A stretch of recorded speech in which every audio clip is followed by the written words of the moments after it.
Doctor साहब मैले स्वागत गरेँ। हस्, धन्यवाद। आसन्न महाधिवेशनको तयारी कहाँसम्म पुगेको छ तपाईँको व्यक्तिगत र पार्टीको तयारी? हेर्नु, सबभन्दा पहिले म पार्टीकै महाधिवेशनको बारेमा चर्चा गर्न चाहन्छु। अहिले चाहिँ नि हामी अब क्रियाशीलको नाम अहिलेसम्म टुङ्गो लागेको छैन। अहिले हामी अन्त अवस्थामा आइसकेका छौँ। मलाई लाग्छ यो महिनाको अन्तसम्म क्रियाशीलको जब हुन्छ अनि त्यसपछि चाहिँ एउटा खाका तयार हुन्छ, त्यसपछि चाहिँ हामी महाधिवेशनतर्फ जान्छौँ। र पार्टीले अहिले पार्टीको ध्यान नै क्रियाशीलतर्फ छ। आज पनि हाम्रो मिटिङ भएको थियो, त्यसमा चाहिँ क्रियाशीलमा के गर्ने भन्ने कुराहरू भएको थियो र केन्द्रीय सदस्यहरू हामी रामचन्द्र दाई, त्यसपछि शेखर डाक्टर साहब, मिनेन्द्र रिजाल, अन्य व्यक्तिहरू पनि थिए र हामीले त्यही छलफल गर्दै थियौँ कि क्रियाशीललाई कसरी टुङ्गो लगाउने भनेर। क्रियाशील टुङ्गो नलागिकन त हामी महाधिवेशनमा जान सक्दैनौँ। त्यही नै अवस्था। म पछाडि आउँला भन्दै थिएँ, प्रसङ्ग उठेको भएर मैले यसैमा जोडेँ। तर हाम्रो बुझाइ चाहिँ क्रियाशील सदस्यको टुङ्गो अहिले तत्काल लाग्न सक्ने अर्थात् अहिले तत्कालै लगाउन सक्ने अवस्था चाहिँ देखेन। कतै न कतै त्यसले चाहिँ तोकिएको मिति अर्थात् तोकिएको समय जुन महाधिवेशनको तोकिएको छ यसलाई पो प्रभाव पार्छ कि भन्ने चाहिँ हाम्रो आशंका छ। त्यो आशंका हाम्रो गलत हो कि हजुरहरूले पनि त्यस्तै बुझ्न थाले हो? होइन, अब क्रियाशील सदस्य यो महिनाभित्र नगर्न सक्यो भने त आशंका त भइहाल्यो नि। र यति जटिल छ अहिले क्रियाशील सदस्यको बारेमा। हरेक जिल्लामा केही न केही भन्छन् 46 जिल्ला भइसक्यो, त्यसमा पनि उजुरीहरू आएको छ, त्यसलाई पनि हेर्नु पर्यो। तसर्थ अहिलेको अवस्थामा भन्न सकिँदैन कि टाइममा नै अधिवेशन हुन्छ कि हुँदैन, एउटा प्रश्न चिन्ह चाहिँ छ। तर हाम्रो ध्यान त्यस्तैतिर गएको छ र हामी भगमजदुर प्रयास गर्दैछौँ क्रियाशीलको चाहिँ छिटो टुङ्गाउँ भनेर। म अर्को मुख्य विषयमा आएँ।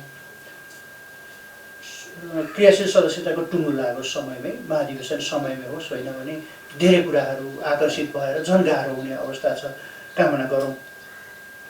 अहिले दुई तिनवटा विषयले बजारमा स्थान पाएको छ। पहिलो विषय मैले प्रवेश गर्न चाहेँ, शीर्ष नेताका 3 जना पुत्र संयोगले सबैजना शीर्ष नेता एउटै पार्टीमा पर्नुभएको छ। तर उहाँहरूले गरेको भेटघाटलाई चाहिँ अनर्गल रूपमा लन्च मिटिङमा यस्तो भयो अरे, उस्तो भयो अरे, अर्को गुट आउन थाल्यो अरे, अर्थात् शक्ति केन्द्रित गर्न खोजियो भनेर पनि बाहिर समाचारहरू आए। त्यसरी विश्लेषण पनि भए। कतिपयले त बोल्न पनि थालिसके। खासमा के थियो तपाईँहरूको त्यो बैठक? होइन, यो विमलेन्द्रज्यूले नै इनिसिएट गरेको हो। सबभन्दा पहिले उहाँको यो वैवाहिक सम्बन्धको कति 35 वर्ष जति भएको थियो, त्यो दिन हम प्रकाशमान सिंह र मलाई बोलाउनु भयो। दोस्रो पल्ट हामीले यहीँ मिटिङ गऱ्यौँ र तेस्रो पल्ट हामीले प्रकाशमानका। हाम्रो भनाइ के थियो भने हामी पनि एकै ठाउँमा उभिनु पर्यो।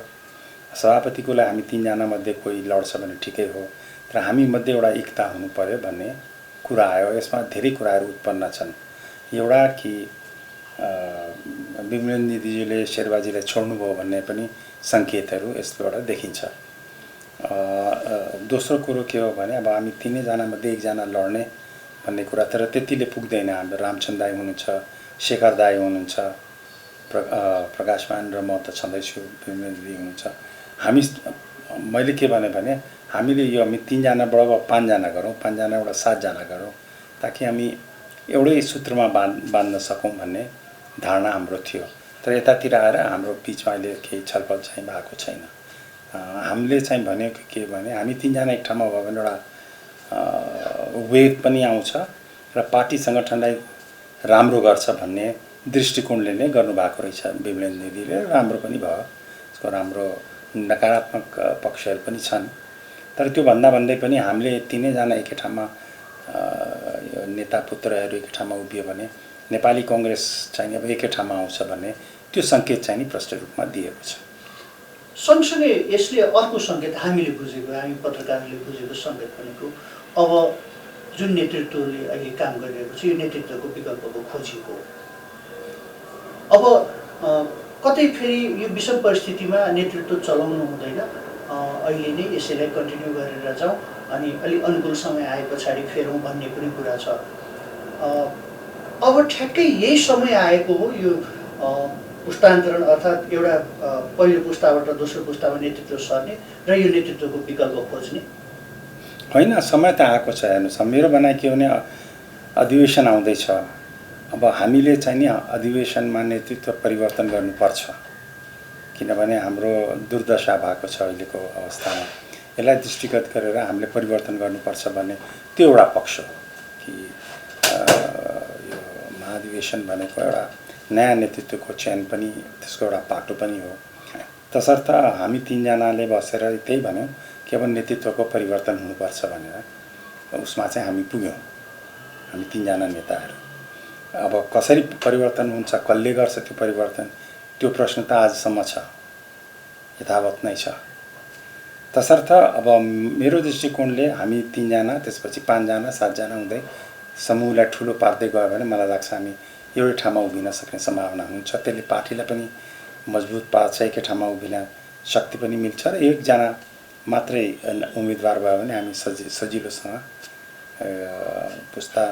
पुस्तान्तरण भनौँ अथवा हस्तान्तरण भनौँ त्यो गर्न सजिलो हुन्छ भन्ने ध्येयले हामीले यो प्रोग्राम सञ्चालन गरेको हो। तर मैले संयोगले तिनैजनासँग अन्तर्वार्ता गर्न पाएँ, प्रकाशमान दाइसँग गर्न पाएँ, विवेन दाइसँग गर्न पाएँ, आज तपाईँसित पनि गर्दैछु। तिनैजना नेतृत्वको आकाङ्क्षी हुनुहुन्छ। अब कि त व्यवस्थापन गर्नु पर्यो कि त तिनैजना लड्नु पर्यो। व्यवस्थापन गर्न सकिन्छ?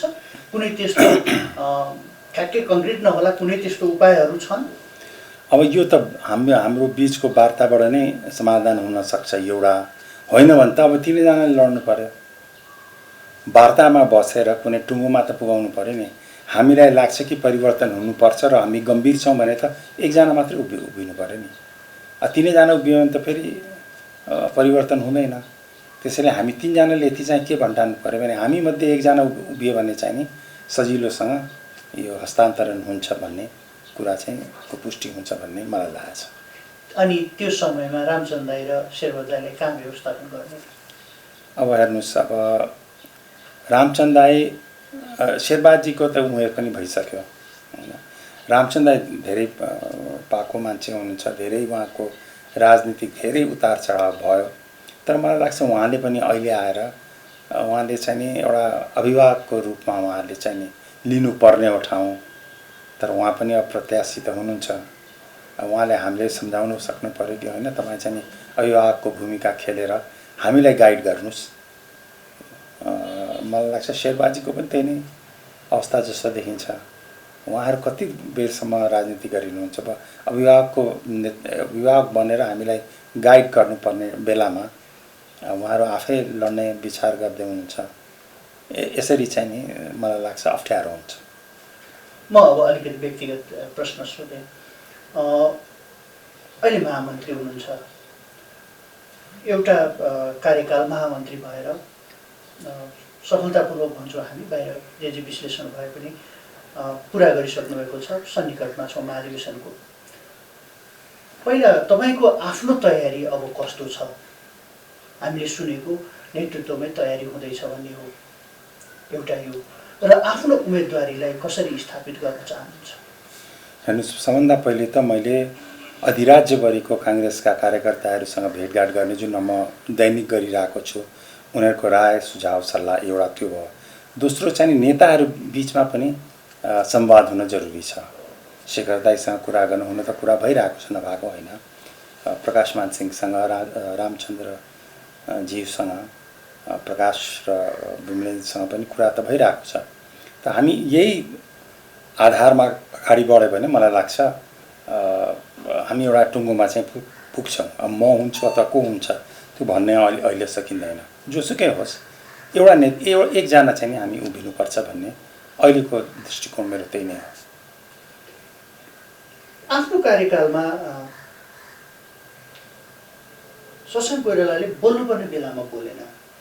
कस्तो बेलामा भने कार्यकाल सकिसकेको कमिटीले फटाफट नियुक्तिहरू गर्यो, त्यसमा दर्व गरी बोलेन। नेतृत्वले आफ्नो हिसाबले पेलेर पनि चाहिँ नियुक्तिहरू दिने, त्यस पछाडि मनोनयन गर्ने कुराहरू गर्यो। त्यो बेला बोलेन।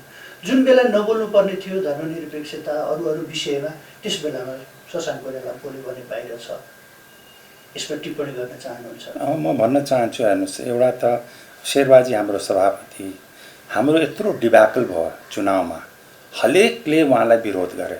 म मात्रै एउटा व्यक्ति थिएँ जसले मैले भने उहाँलाई डिफेन्ड गरेँ। कसरी डिफेन्ड गरेँ भने मैले इन्टरभ्यू पनि दिएको छु। मैले के भने उहाँको मात्रै गल्ती होइन, हामी पनि ती पदाधिकारीहरू हौँ, हाम्रो पनि त उत्तिकै गल्ती छ जति शेरबाजीको भनेर मैले ढाल भने शेरबाजीका। यो चाहिँ म स्पष्टताका साथ आज भन्न राख्न चाहन्छु। मैले शेरबाजीलाई धेरै सेभ गरेको र मैले नै विरोध गरिदिएको भए त झन् पार्टी एक त त्यस्तै छिन्न भिन्न झन् यो बिग्रिएर जान सक्ने अवस्था देखेर मैले चाहिँ नि ढाल बनेर शेरबाजीको ढाल बनेर उहाँलाई प्रोटेक्ट गरेको। नत्र भए त मैले पनि त बोल्न सक्थेँ नि। मैले तपाईँले भन्नु किन बोलिनस् भनेर, त्यही म तपाईँलाई उत्तर दिँदैछु। मैले बोलेको भए उहाँको विरोध बोल्नु पर्थ्यो, विरोध बोलेको भए अवस्था के हुन्थ्यो पार्टीभित्र, त्यो हिसाबले मैले नबोलेको। तर यता पार्टी विधान संविधानभन्दा बाहिर गएर बोलेको चाहिँ जस्तो एकचोटि होइन 3 चोटि हाम्रो रेकर्डमा धर्मको बारेमा बोलिदिनु भयो। होइन, मैले समय नै थिएन। होइन के त मैले सुशील दाले जब हाम्रो संविधान बन्दै थियो त्यो बेला मैले सुशील दाले भने, हेर्नु सुशील दा, यो बिपी कोइरालाले बनाएको पार्टी, यो चारै झन्डामा एउटा तारा धर्म स्वतन्त्रताको प्रतीक हो। तपाईँले धर्मनिरपेक्ष किन गर्दै हुनुहुन्छ? उहाँ हतारमा हुनुहुन्थ्यो, 5-7 दिन मात्रै बाँकी थियो। उहाँले भन्नुभयो यो प्रेसर छ मलाई, के गर्छस्, पछि यो चेन्ज गरौँला भन्ने कुरा। त्यो भनिसकेपछि अब मैले बोल्ने कुरा आएन, किनभने संविधानै नदिने भयो भने त सुशील कोइराला पनि फेलियर भएर जानुहुन्छ। उहाँ यस्तो व्यक्तित्व उहाँले पुरा जीवन सङ्घर्ष गर्नुभयो र अन्तमा संविधान दिन सफल त हुनुभयो। त्यो त ठुलो हाम्रो लागि, नेपाली कङ्ग्रेसको लागि त ठुलो उपलब्धि हो नि। त्यो उपलब्धि पनि जान सक्ने सम्भावना देखेँ मैले, त्यसैले मैले धेरै प्रेसर गरिनँ उहाँलाई। यही प्रसङ्गलाई अहिले भर्खरै आए पार्टीका भनौँ न यो सत्तारूढ पार्टीको एउटा नेताले बोलेको कुरा, त्यो चाहिँ किन पनि मैले अहिले यहाँ उच्चारण गर्न आवश्यक ठाने भने उहाँ चाहिँ वर्तमान प्रधानमन्त्रीको एकदम नजिकको बोलेको कुरालाई यहाँ जोड्न चाहे। त्यो धर्मको कुरामा र शासकीय स्वरूपको कुरामा र समग्र संहिताकै कुरामा पनि टिप्पणी आएको छ र छलफल गर्नुपर्छ भनेको कुरा आयो। अब एकतिर यसरी आक्रमण भएको छ, अर्कोतिर संविधानको जननी काङ्ग्रेस यहाँ छ, उसको महाधिवेशन आउँदैछ। यही अवस्थामा रहे पनि या पार्टीको लिडरमा अर्थात् सभापतिमा उम्मेदवारी दिने भयो भने पनि शशाङ्क कोइरालाका मुद्दाहरू के हुनेछन्, त्यसबारे अलिकति बताइदिनुहोस्। हेर्नुहोस्, मेरो सबभन्दा पहिले पार्टीलाई एकजुट बनाउने आवश्यकता छ। हाम्रो धराशय हुने प्रथम कारण के हो भने टुक्रा टुक्रा भएको छ, गुट उपगुटहरूले ध्वस्त पारेको छ। सभापतिको जस्तो शेरबाजी आजको मितिमा पनि उसको तेरो मान्छे मेरो मान्छे भन्नुहुन्छ। उहाँ त सबैको सभापति हो नि, त उहाँले आफ्नो धारणा परिवर्तन गरेको भए उहाँ नै सफल सभापति हुनुहुन्थ्यो। तर उहाँले आजको मितिसम्म उहाँ भन्नुहुन्छ उसको मान्छे मेरो मान्छे भन्नुहुन्छ। म के चाहन्छु भने पार्टीलाई एक बनाउने, नम्बर 1। नम्बर 2, पार्टीभित्र जुन अहिले जुन हाम्रो विधान छ त्यो राम्रो विधान होइन। बिपी कोइरालाले यो प्रेसिडेन्सियल सिस्टममा जानुपर्छ, अर्थात् सबैलाई चुनाव लड्न नदिएर केही सिटहरू चाहिँ मनोनित हुनुपर्छ, किनभने प्रेसिडेन्सियल सिस्टममा प्रेसिडेन्ट त चुनावबाट नै आउनु पर्यो, तर ऊ आइसकेपछि उसले आफ्नो शक्तिलाई सन्तुलित राख्नको लागि मनोनित गर्ने ठाउँ हुनु पर्यो। महामन्त्री एकजना होस्, उपसभापति एकजना होस्, यही गरेर उसको पार्टीप्रतिको जुन पकड हुन्छ त्यो बलियो हुनु पर्यो। दोस्रो कुरो हैन, र हाम्रो जुन विधानमा अहिले विधानमा परिवर्तन गर्नुपर्छ मैले भने कि सबैले लडेर हुँदैन। यो चाहिँ नि अब मलाई लाग्छ अधिवेशन भइसकेपछि महासमिति डाकेर विधानमा परिवर्तन ल्याउनुपर्छ भन्ने मैले सोचेको छु। अर्को यो जुन विवाद, यो शासकीय स्वरूपका बारेमा पनि सत्तारूढ दलले विवाद झिकेको छ, अथवा यसलाई बहसमा ल्याउनुपर्छ भनेको छ। त्यो डाइरेक्ट इलेक्टेड प्रेसिडेन्टको कुरा गरिरहेको छ, यसबारेमा टिप्पणी गर्न चाहनुहुन्छ? होइन, अब डाइरेक्ट इलेक्टेड प्रेसिडेन्ट जुन तपाईँले उठाउनु, यो धेरै वर्षदेखि यसको डिस्कसन भइरहेको छ। म चाहिँ नि यो वेस्टमिन्स्टर सिस्टममा नै विश्वास गर्छु। प्रधानमन्त्री नै हो, पहिले दलको नेता हुन्छ अनि उसले हाउसमा आफ्नो बहुमत ल्याउँछ, त्यही अनुसार हामी जानुपर्छ। प्रेसिडेन्सियल सिस्टम डाइरेक्ट चुनाव प्रेसिडेन्टको त्यो चाहिँ नि हाम्रो लागि राम्रो हुँदैन। अन्तिममा यी सबै कुराको छिनोफानो भनेको उम्मेदवारीको छिनोफानो, सक्रिय क्रियाशील सदस्यको छिनोफानो र महाधिवेशनको अर्को कार्यतालिका भनेको अब चाहिँ फलान दिन यो हुन्छ, त्यस पछाडि यो हुन्छ भनेर कहिलेसम्म आउला? तपाईँ त महामन्त्री पनि, सबै सङ्गठनदेखि लिएर सबै कुरा त तपाईँमा केन्द्रित छ। कस्तो छ रिपोर्टिङ, कहिले चाहिँ हामीले पाउँछौँ? अब हेर्नुहोस्, अब सबभन्दा पहिले त यो क्रियाशीलको यो महिनाको अन्त्यसम्म हामीले टुङ्गाउनै पर्छ। त्यसैमा हामी लागि पनि रहेको छौँ। आज पनि मिटिङ भयो, उहाँहरूलाई हामीले जिम्मा पनि लगाएको छौँ, गुटहरू बनाइदिएका छौँ समावेश गर्नको लागि। अरू पार्टीबाट आएका पनि समावेश हुनु पर्यो हैन।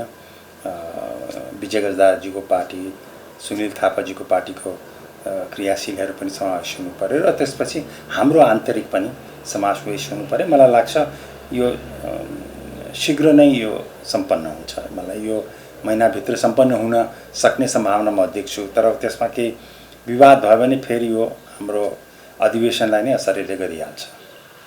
समय दिनुभयो, धेरै धेरै धन्यवाद। हस्, तपाईँलाई पनि धेरै धेरै धन्यवाद।